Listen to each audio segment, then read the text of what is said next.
Halo semuanya dan selamat datang di sesi beda materi kita kali ini.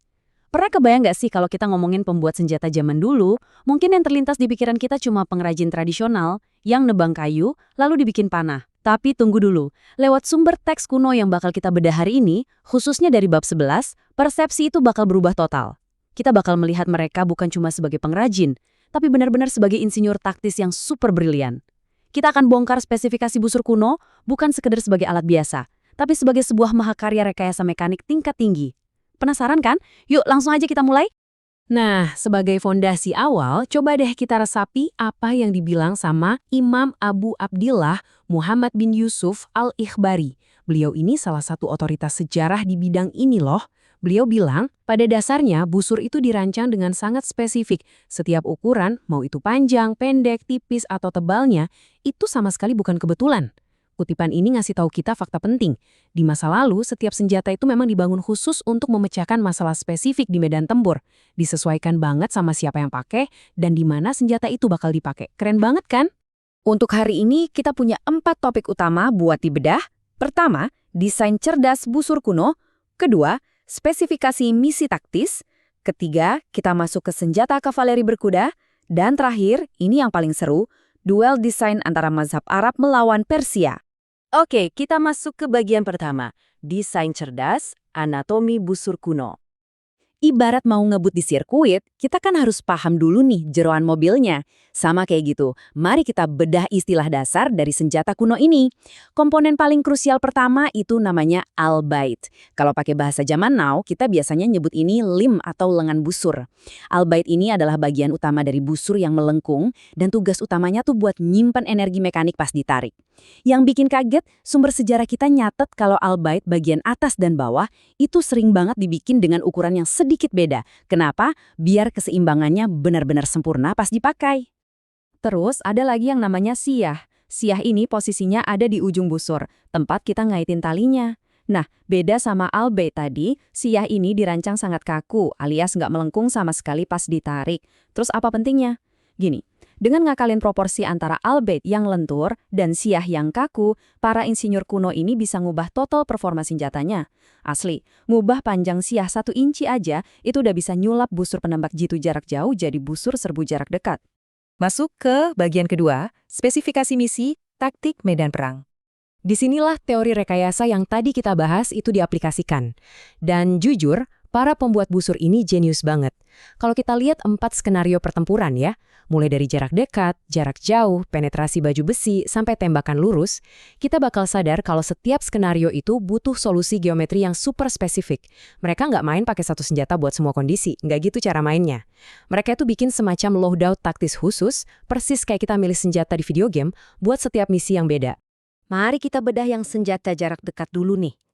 Coba bayangin, kalau kalian lagi ada di pertarungan jarak dekat yang chaos, kalian pasti butuh kelincahan kan? Makanya, busur ini dirancang super seimbang. Albaitnya lebar, lengan bawahnya dibikin agak tegak, jadi nggak terlalu melengkung. Terus ditambah lagi handle atau genggaman yang panjang, plus ada fitur tasgir di tali busurnya. Semua racikan ini ngasilin senjata yang sangat responsif dan gampang banget dikendaliin buat bermanuver sempit dan dadakan. Nah, poin krusialnya tuh di sini. Ceritanya bakal beda banget waktu kita bahas busur penembak jitu jarak jauh atau busur penetrasi yang tugasnya nembus baju besi tebal. Keduanya punya limbal lebar dan handle yang pendek membulat. Tapi fakta paling mengejutkan dari teks kita adalah soal material utamanya. Ternyata, para insinyur ini justru lebih banyak pakai kayu yang berat dibanding urat atau tanduk yang elastis.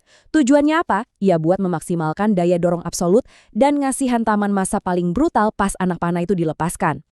Di sisi lain, buat kebutuhan tembakan lurus dan presisi tinggi, desainnya beda lagi. Teks kita ngejelasin kalau busur tipe ini punya albit yang tipis, genggamannya super ramping, dan perawakannya itu sangat-sangat melengkung. Kombinasi ekstrim dari kelengkungan dan lengan yang tipis ini nyiptain daya lontar dan efek lenting yang luar biasa gede. Hasilnya, lintasan anak panah bakal melesat lurus, tajam, dan stabil banget membelah udara. Lanjut ke bagian ketiga. Senjata berkuda, taktik kavaleri. Pas masuk ke ranah pertempuran kavaleri berkuda, tuntutannya langsung naik level. Tiap spesifikasi yang dibikin, mulai dari tarikannya yang sengaja dibikin lembut, ukurannya yang lebih pendek, sampai genggaman dan sia yang dibikin tegak, semuanya tuh punya satu tujuan mutlak. Ini bukan soal gaya loh ya. Ini benar-benar fitur rekayasa yang dihitung presisi buat bikin hidup prajurit kavaleri lebih gampang dan pastinya bikin musuh lebih cepat tumbang. Kenapa sih tarikan lembut dan genggaman tegak itu wajib hukumnya? Nah, sumber kita ngasih jawaban yang sangat praktis di lapangan. Spesifikasi ini tuh memungkinkan seorang prajurit kuda buat masang tali busurnya sendiri sambil duduk di atas pelana kudanya yang lagi gerak. Coba bayangin, kalau mereka harus turun dulu ke tanah di tengah-tengah pertempuran berdarah cuma buat masang tali busur. Ya sama aja nyetor nyawa kan? Jadi, desain ini benar-benar nyelesain masalah logistik tempur yang sangat krusial. Sekarang bagian keempat, Arab versus Persia, duel desain. Mari kita lihat gimana segala teori tadi memuncak jadi sebuah duel desain klasik. Di satu pojok, kita punya mazhab Arab atau Khurasan yang ngandalin busur dengan lengan pendek tapi siahnya panjang. Senjata ini tuh ibarat mobil sport, gesit, sangat responsif dan bisa nembak dengan kecepatan kilat. Di pojok lain, kita punya mazhab Persia atau non-Arab. Mereka lebih milih al-bait yang panjang dengan siahnya pendek. Filosofi mereka nggak butuh lincah, yang penting tembakannya konstan dan punya stabilitas sekeras batu karang. Tapi ya, yang namanya kecepatan tinggi pasti ada harganya. Kekurangan terbesar dari busur Arab yang super gesit ini ada di lengan pendeknya itu. Karena pendek, busurnya jadi gampang banget melintir atau bengkok pas ditarik kencang. Teks sejarah kita bahkan ngasih peringatan keras, senjata ini bukan mainan buat pemula. Dia benar-benar butuh pemanah level dewa atau istilahnya pawang busur lah, biar bisa dikendaliin secara maksimal tanpa bikin celaka diri sendiri. Menariknya nih, di balik perdebatan panas soal geometri ukuran tadi, teks kita menyimpulkan sebuah benang merah yang keren abis. Mau itu mahakarya buatan Arab atau bikinan Persia, dua-duanya diklasifikasikan sebagai busur wasitiyah. Maksudnya apa? Artinya dua-duanya adalah senjata komposit mekanik level tinggi.